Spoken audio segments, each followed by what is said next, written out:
I'm Kelly N. Smith, Associate Professor of Oncology.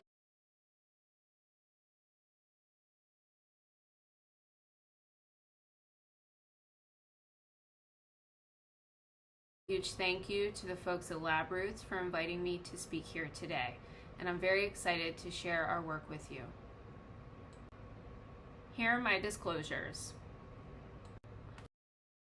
I always like to start my presentation in terms of the public health concern of lung cancer. Around 1 in 16 Americans will be diagnosed with lung cancer in their lifetime.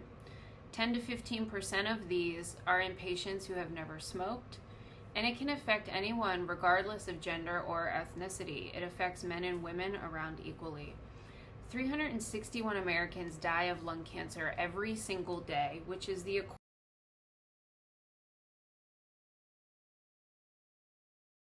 single day. And if this was happening, it would be a huge public health concern in our country. And that's why lung cancer is really a major issue that we need to address. Not only is lung cancer a major public health concern, but it's also a significantly underfunded public health concern. Lung cancer kills more people than prostate, colorectal, and breast cancers combined, yet it only receives 6% of federal research dollars. It kills 1.4 times as many women as breast cancer does, but it receives significantly less funding. So it's a huge public health concern, but it's a significantly underfunded concern as well. Recently, immunotherapy has moved into the early stage setting for patients with lung cancer, namely in the format of neoadjuvant immunotherapy. What this means is that patients are eligible to receive immunotherapy for several weeks prior to going to surgery to remove the tumor. And the goal of this is twofold. First is to reduce the size of the tumor prior to surgery to make the chances of success greater. And second is to promote systemic immunity in these patients to either prevent or delay relapse of the disease. And this has really been borne out by several clinical trials that have been published over the last few years. We see that there's improved overall survival in patients who have received neoadjuvant immunotherapy combined with chemotherapy relative to chemotherapy alone. And this has really been a significant benefit in the clinic for patients. But there's also significant scientific value to the neoadjuvant setting, namely that we're able to obtain before, during, and after immunotherapy biospecimens, which is not something that's routinely possible in patients who are being treated for metastatic disease. So patients receiving immunotherapy for advanced lung cancer don't routinely undergo biopsies. So it's really hard to get tissue that has been treated with immunotherapy. But in the neoadjuvant setting, this is extremely doable and extremely possible, and it allows us to really study a wealth of information that we can glean from these biospecimens that are obtained before, during, and after treatment. Even though immunotherapy has been immensely successful in the early stage setting, the fact is that most lung tumors still do not respond to immunotherapy. And we know that PD-L1 and tumor mutational burden are imperfect biomarkers. So in order to better develop biomarkers and therapies to overcome immunotherapy resistance, we really need to understand the endogenous immune response. So we need to better understand the cells that are being directly targeted by immunotherapy. So there are very few fundamental truths in immunology, but one of them is that in order for PD-1 blockade to be effective, the patient must have a pre-existing anti-tumor immune response. If there is no immune response existing to unleash, you can throw all the anti-PD-1 you want at a patient, but it's not going to do anything. It's not going to work. So we really need to understand these endogenous tumor-reactive T cells if we want to develop these better biomarkers. And some of the few lingering questions are, how can we detect and study these cells? What are the transcriptional programs and targets that are associated with response versus resistance? What other cell types do these tumor-reactive T cells interact with? And what is the mechanism by which these interactions can impact anti-tumor immunity? To address these questions, we started by performing single-cell TCR-seq RNA-seq on tumor-infiltrating lymphocytes from lung cancers that had been treated with neoadjuvant immunotherapy. We identified 15 distinct T cell clusters, and we had data from around 560,000 T cells after stringent quality control. Not surprisingly, when we looked at pseudobulk gene expression between tumor and adjacent normal lung, we were able to separate these specimens using principal component analysis. But when we were looking at response status, basically separating by MPR, which is major pathologic responder, versus non-major pathologic responder, we weren't able to see this distinction. So at the pseudobulk gene expression level, we're actually seeing no differences in our T cells according to response status. So this really provides the rationale for specifically looking at tumor-reactive T cells in these cancers, which are going to be much less frequent. And this fact was evidenced by a paper published by Yannick Simoni and Evan Newell a few years ago, where they profiled 40 cancers for tetramer recognition. And these were tetramers that represented neoantigens or tumor-associated antigens. And from among 1,200 tetramers that they queried, they were only able to identify 2 neoantigen-specific responses, one in each of 2 different tumors. So this led the investigators to conclude, rightly, that the abundance of tumor-reactive T cells in the tumor microenvironment is actually very low, and that the majority of T cells are bystanders that are irrelevant to anti-tumor immunity. And this was very similar to what we were finding in our own data, that these cells are just very hard to detect. So how can we make this process more streamlined? We can't be making 1,200 tetramers for every single study, so can we develop methods to identify tumor-reactive T cells more quickly and easily so that we can facilitate therapeutic discovery? Following our initial publication of our single-cell data from neoadjuvant immunotherapy-treated lung cancers, we discovered that in an analogous data set published by Giacomo Oliveira and Kathy Wu on melanomas, we identified that tumor-reactive cells really tended to localize to similar areas of the UMAP.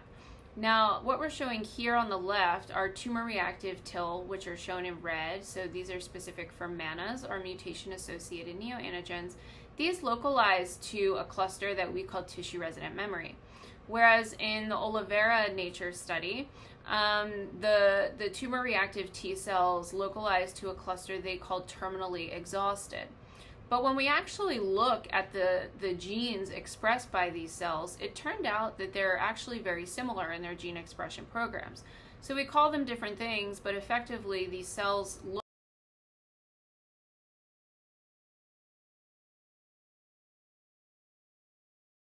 among tumor-reactive TIL.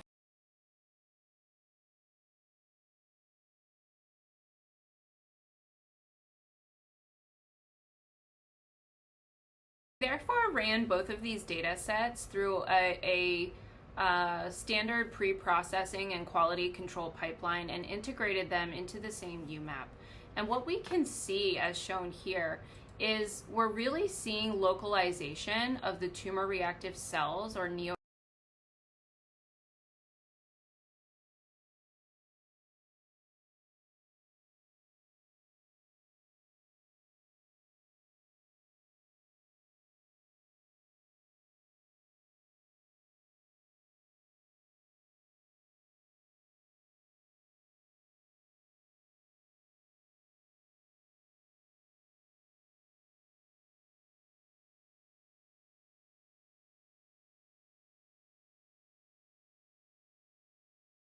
these cells, and which genes are prominent in this region of the UMAP.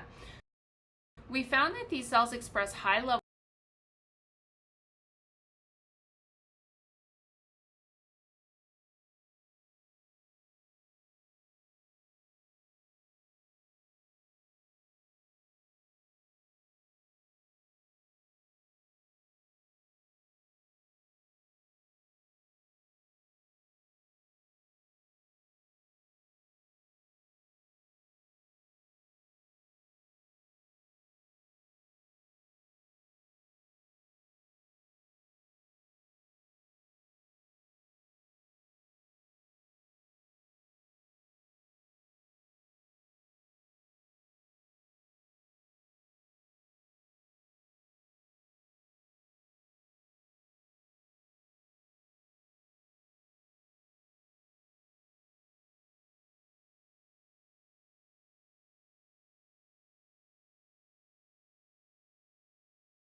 see is that when using imputed and non-imputed data, the MANA score, which is shown in the red and the blue lines here, either outperforms or performs equally as well as the neo-TCR8 signature that has been published previously. And we see this in our test data as well as in our validation data set. So this really was exciting to us to indicate that a 3-gene signature could perform as well or even better than the neo-TCR8 signature, which has over 200 genes used in it. So the benefit of using the more parsimonious 3-gene signature is that it then opens up the possibility for multispectral IF studies, as well as moving it into the clinic as a potential biomarker. One thing that makes our score unique also is the use of patient-specific thresholds to identify MANA score high cells.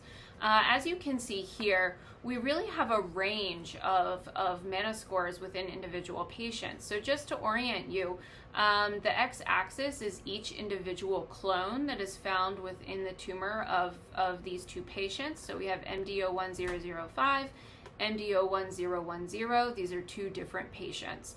And then on the y-axis, we have our overall MANA score, which is calculated using the imputed and non-imputed values from the gene expression data. And you can see that within each clone, there are many cells, and there's a wide range of MANA scores that each of these cells have.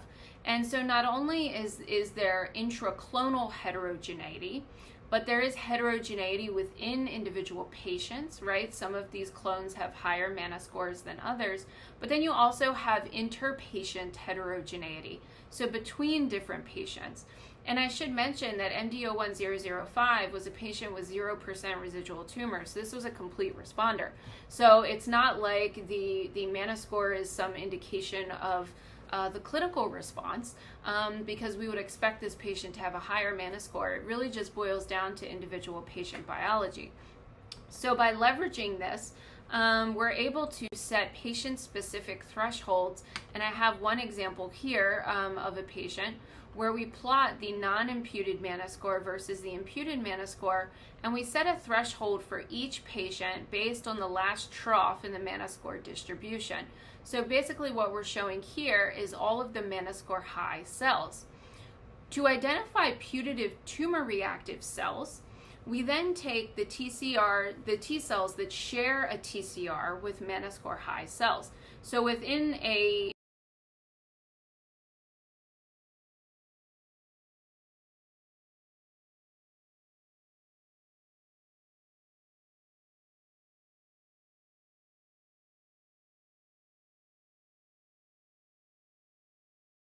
cells that pass a threshold as a putative tumor reactive cell. We then wanted to compare the localization of cells that have been validated functionally as being tumor reactive and see if they co-localize with our identified putative tumor reactive cells, or PTRCs, as identified by MANA score. So here I'm showing the functionally validated neoantigen specific T cells from our integrated lung cancer and melanoma data. And when we overlay our putative tumor reactive cells, we can see almost near identical overlay of PTRCs identified by MANA score with those cells that have been functionally validated as being tumor reactive. We next wanted to validate this on other publicly available data sets. So we accessed the oral cancer data set from Luoma et al. And this data set was interesting in that it also contained endogenous retrovirus specific T cells and T cells specific for HPV antigens. So we mapped the validated tumor reactive T cells from this study onto their UMAP. There were 136 cells. And when we overlaid MANA score, we can see direct co-localization of MANA score high cells with the validated tumor reactive cells. This was also a similar trend when looking at the Lowry metastatic cancers data set. So this was from a variety of different cancer types, where we have the validated cells on the left and then near identical overlay of our MANA score on the right. We then wanted to leverage a novel data set of Merkel cell carcinomas. So The majority of Merkel cell carcinomas are associated with the Merkel cell polyomavirus. Their mutational burden is very, very low, and it's thought that the vast majority of the immune response is directed to the large T antigen from the Merkel cell polyomavirus. So we generated a data set using site-seq tetramers coupled with single-cell TCR-seq, RNA-seq, to identify tumor-reactive T cells. So these are T cells that are specific for Merkel cell polyomavirus, using multimers that were specific for known immunodominant epitopes in this virus. We identified a large number of tumor-reactive cells using this tetramer approach. Then we overlaid MANASCOR, and once again, we identified near direct overlay of our MANASCOR with our tumor-reactive TIL. And in fact, there were only 42 cells, or 6 TCR clones, that were not captured by our MANASCOR. And this was really striking and interesting to us because not only tumor-reactive cells across different tumor types, but it also seems like MANASCOR is able to identify T cells that are specific for different classes of tumor antigen. So we're able to identify T cells that recognize TAAs, neoantigens, endogenous retroviruses, as well as viral oncogenes, which is something that has really not been assessed previously. We then wanted to use MANASCOR to validate and discover new biology that's relevant to immunotherapy response. So we first just looked at the proportion of putative tumor-reactive cells in the tumors, and we saw that there is a significant difference in the percentage of PTRCs in responders versus non-responders. And this is correlated, the proportion of PTRCs in the tumor is negatively correlated with percent residual viable tumor at the time of surgery. So we are seeing a very nice association between the tumor-reactive T cells and the clinical response in these patients. We then performed differential gene expression analysis of PTRCs in responders, which is shown on the left, versus non-responders, which is shown on the right. In our responder PTRC, we saw high expression of granzyme K. We also saw higher expression of CXCL13 and IL-7 receptor, even though these are two molecules that are in the MANASCOR itself. So even though these are IL-7 receptor low by nature, they express higher levels than in our non-responding tumors, which had high expression of things that we canonically associate with cytotoxic effector function. So things like granzyme B, granzyme A, granulysin, interferon gamma, and some killer-like receptors. And although this was quite shocking to us at first, what we've since found is that these effector molecules a lot of times can hang around transcriptionally for long after these T cells have become exhausted of their effector function. So more often in the context of cancer, co-expression of a lot of these effector molecules with also checkpoints such as LAG3 and TIGIT really confers more of a terminally exhausted or dysfunctional phenotype. Whereas in our responder PTRC, we're seeing things like EOMES, CCR7, IL-7 receptor, and granzyme K, which are all things that are associated with a non-exhausted or even a potentially progenitor-exhausted phenotype of cells that are still highly proliferative and can respond to immunotherapy. We next wanted to understand if our putative tumor-reactive cells interact with other cell types in the TME. And the easiest thing for us to start by looking at was regulatory T cells. Since these are known to interact with CD8 T cells in tumor microenvironments, these are known to be a suppressive mechanism in the context of immunotherapy. And we already had the transcriptomic data from when we generated our large single-cell data set of 560,000 T cells. So the first thing we did was we identified these subsets in regulatory T cells that were had more evidence of being immunosuppressive, and we identified this activated 1 subset, and this was published a few years ago in Science Immunology. And this activated subset had high expression of TNF receptor superfamily members, so we have GITR here as well as OX40. And these molecules were highly upregulated, and these are known to mark highly activated Treg subsets. And when we looked as a function of response, What we saw is that this activated 1 subset was much higher in non-responding tumors relative to responding tumors. One thing that was also particularly interesting, if we think back to our tumor-reactive T cells, we recalled that OX40 ligand was expressed by tumor-reactive CD8s. So when we queried the ligand for OX40, so OX40 ligand, on our tumor-reactive TIL, we saw that non-responding T cells had much higher expression of the ligand for OX40. So this indicated to us that there could potentially be direct interaction of our tumor-reactive cells with these highly immunosuppressive regulatory T cells in the tumor microenvironment. One other thing that we noticed about this activated 1 subset is that they also expressed high levels of CCR8. CCR8 is another molecule that is being targeted clinically and is known to mark a highly suppressive subset of regulatory T cells. So we have our OX40, which is marking activated Treg, and then we have CCR8, which also marks suppressive Treg.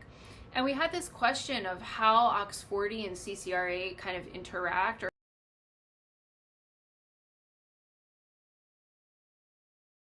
how these cells interact with tumor-reactive CD8s directly.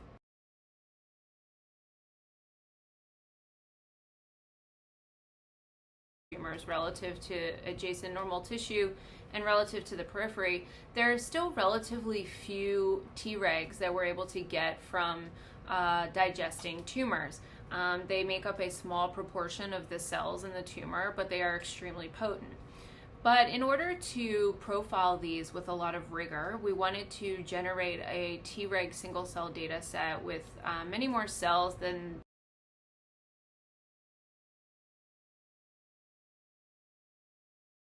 our lung cancer data. And we wanted to then merge this with several other data sets that we had at our disposal. So 2 of these were from neoadjuvant immunotherapy studies in head and neck cancers that we had generated in our lab. And then there was one that was published in Cancer Cell this year that was also in head and neck cancers treated with neoadjuvant immunotherapy. So we had 4 data sets of neoadjuvant immunotherapy in lung and head and neck cancers that had single cell transcriptomics from regulatory T cells. So we obtained the raw data from all 4 of these data sets and processed them with our standard pre-processing pipeline and integrated them into a single UMAP.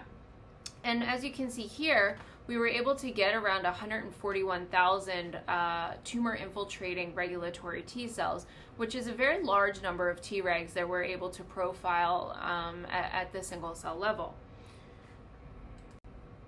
And when we look at some of the key transcriptional signatures that we identified previously in our lung cancer data, we can see that high expression of these TNF receptor superfamily members, OX40 and GITR, as well as CCR8, is really restricted to this activated cluster up here, which is analogous to our activated cluster we identified previously that is associated with immunotherapy resistance. But what we can see is that CCR8 is really just expressed at the top portion of this cluster. It's not really globally expressed in the same way that OX40 is. So we wanted to understand what is the expression pattern of CCR8 as it relates to OX40. So we separated our tumor-infiltrating regulatory T cells based on CCR8 and OX40 expression. And what we can see is that the vast majority of OX40 positive regulatory T cells actually don't express CCR8. It's really just a small subset of Treg that are double positive for both of them, whereas nearly half of our Treg express OX40 without CCR8. So this really opened some additional questions for us related to the suppressive nature and the transcriptional programming of these cells. Namely, we wanted to know if the suppressive function of the OX40 positive subset that we identified previously is actually linked to OX40, or if that's more a function of the CCR8. So we next performed differential gene expression between our CCR8 negative OX40 positive Tregs, which is shown on the left, and our CCR8 pos OX40 pos Treg on the right. So we have Treg that only express OX40 here, and Treg that express both of these molecules over here. And what was very striking to us is that when you separate these cells in this manner, you see a lot of genes that have been previously associated with regulatory T cell function. So we have CTLA4, CD39, Lalin, TIM3, and 41BB, which we kind of refer to as the usual suspects of Treg markers. These are very well-defined markers of activated and suppressive regulatory T cells. But then we also identified some lesser known players. So in the Treg biology world, these aren't lesser known, but these are perhaps not as highly understood as some of the other markers. So EBI3, which is part of the IL-35 heterodimer, which is a newly discovered cytokine within the last, I would say, 10 years or so, that is associated with suppressive Treg function. CD177 and CCL22 have both been identified as being upregulated in suppressive CCR8 positive tumor infiltrating Treg in other studies. And then IL-1 receptor 2, which is actually a decoy receptor for IL-1. So this receptor binds to IL-1 in the tumor microenvironment and sequesters IL-1. So we don't actually get IL-1 signaling, but it sequesters IL-1 away from other T cells in the tumor microenvironment. Where, interestingly enough, if we actually look over at our Treg that express OX40 but do not express CCR8, we see upregulation of sphingosine phosphatase receptor, CCR7, TCF7, so things that tend to be associated with either lymphoid homing or resting regulatory T cells. We don't usually associate these molecules with a highly suppressive subset. So this really indicated to us that it really was the CCR8 expression that was driving this suppressive phenotype and perhaps the association with ICB resistance rather than the OX40 expression. And indeed, when we take a look at the suppressive activity of these cells ex vivo, we see a similar finding as we do with our transcriptional programming. So we sorted out Treg from untreated tumors that were either double positive for OX40 and CCR8 or were OX40 pos CCR8 negative. And what we can see is that even at high Treg to T conventional T cell ratios, it really is just the double positive Treg that are able to suppress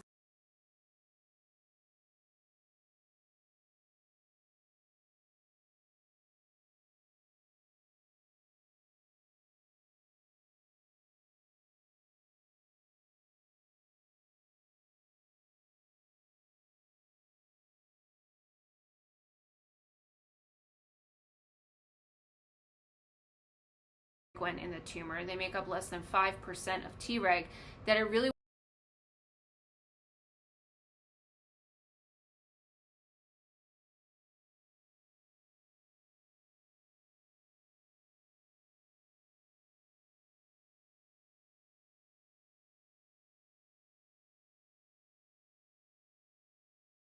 how do we normalize for these distances? But one thing that's really cool in the neoadjuvant space is that you often have these resected tumors that have mixed treatment effect within the same tumor specimen. So you can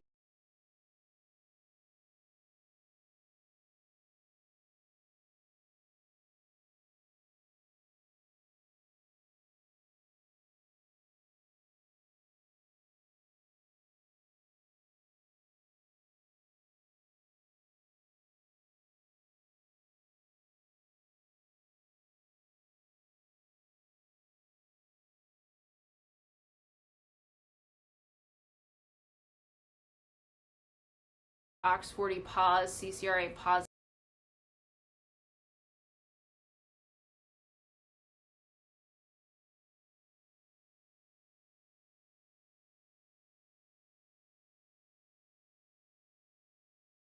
ICB resistant, so there was no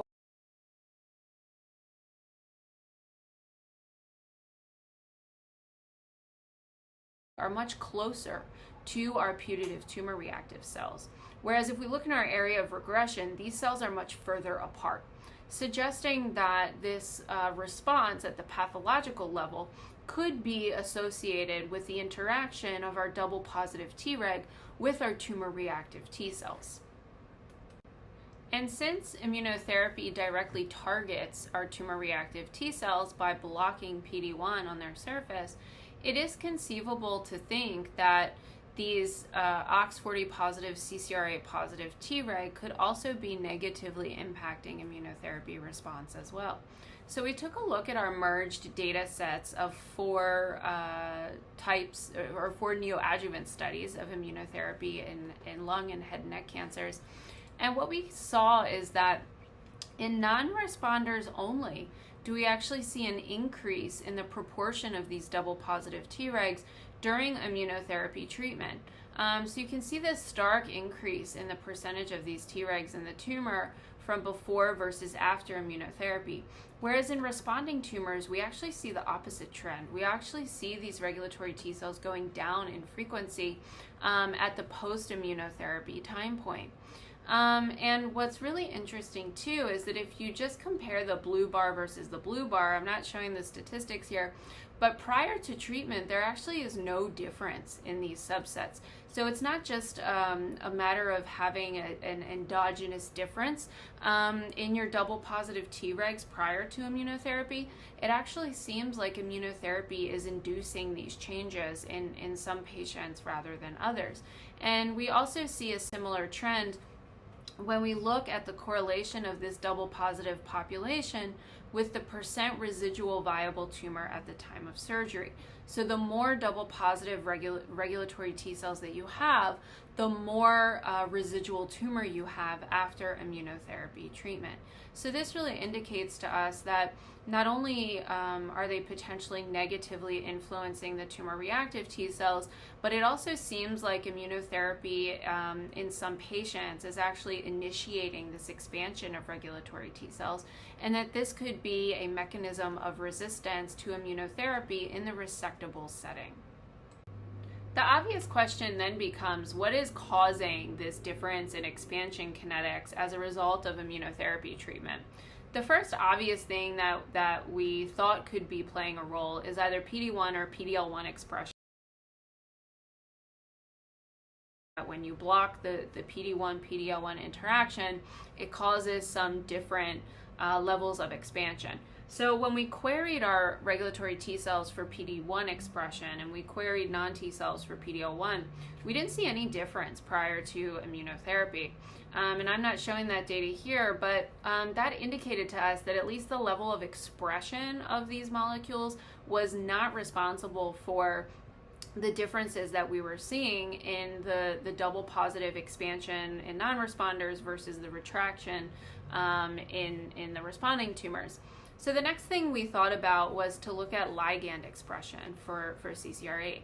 Now, the dominant ligand for CCR8 that we all think of in the field is CCL1. So we took a look at CCL1 in our spatial transcriptomics data and CCR8 as well. And what you can see and what you can appreciate here is we see very nice CCR8 expression in our tumor nest as well as in our area of regression. But when we took a look at CCL1, we actually could find basically no expression of CCL1 in our spatial transcriptomics data. Now, this could be a function of the technology. So we queried CCL1 in our single cell data as well, and again found basically no expression of CCL1 in either T cells or non-T cells. And again, this could just be a function of transcriptomics. So we do have studies underway looking to test for CCL1 at the protein level. But something else that was a little bit encouraging is that CCL18, which is another CCR8 ligand, is actually highly expressed, and we are able to detect this at high levels in both our single cell and our spatial transcriptomics data. Now, CCL18 is a lesser studied ligand for CCR8, possibly because the the mouse ortholog, which is actually CCL8, there is no CCL18 in mice. So that's potentially the reason why it has been a little less studied. But in lung, at the very least, CCL18 is very highly and constitutively expressed. And we see this very nicely in both our tumor nests and in our area of regression. We see high levels of CCL18. So this was very striking to us, and now this is really created a new area of investigation for our lab, is looking at the role of CCL1 versus CCL18 in attracting these CCR8 positive Tregs into the tumor microenvironment. In conclusion, what I have presented to you all today is really our integrated analysis of tumor-reactive CD8s and regulatory T cells in the context of resectable cancers treated with neoadjuvant immunotherapy. I've discussed MANA score, which is a 3-gene signature that can accurately identify tumor-reactive CD8 positive TIL, and we've shown that this score can be used to discover new biology and associations with clinical outcome.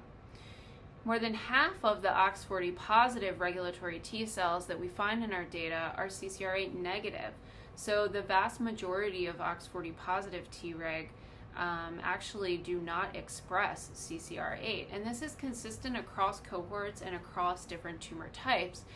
But what's really interesting is that CCR8 is largely restricted to the OX40 positive regulatory T cells. So remember, less than 5% of Treg express CCR8, but not OX40.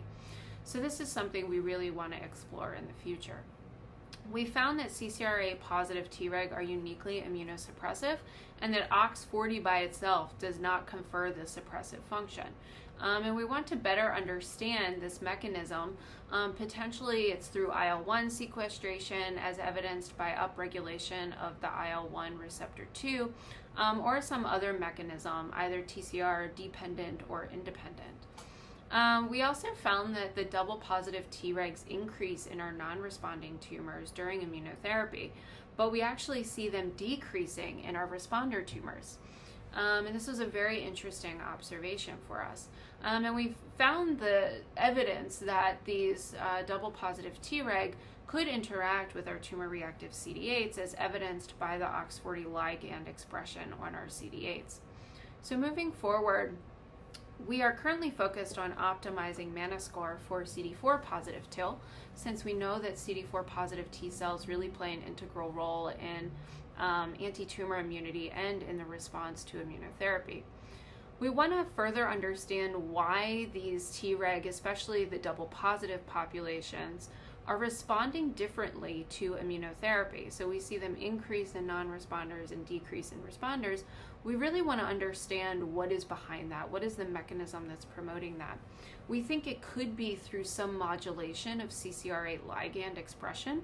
So is PD-1 blockade somehow enhancing or not the expression of CCR8 ligands? And then we also want to know what is the relationship between Treg that express varying levels of OX40 and CCR8. Are they all part of one linear differentiation trajectory, or are they representative of distinct differentiation pathways? And this is something that we're currently exploring. I would like to thank all of the members of our lab and all of our collaborators who made this work possible. Specifically, most of the data I presented here today was generated by our Zhang, and all the members of my lab contributed to this work in one way or another, so I want to thank all of them. From medical oncology, I really want to thank Patrick Ford and Julie Bramer for working tirelessly to get us these biospecimens for patients enrolled to these trials. Our collaborators in cancer genetics and biology, especially Elsa and Ignastu, and the entire biorepository team who helps us acquire these specimens. Honkai Ji is really our biostatistics and bioinformatics guru, who leads development of a lot of these computational pipelines that we use here. Our pathology collaborators, Janice Taub and Julie Stein-Deutsch, as well as our funding, and of course the patients and their families for making all of this possible. And once again, I do just want to extend a huge thank you to the folks at LabRoots for inviting me to give this presentation today. Thank you.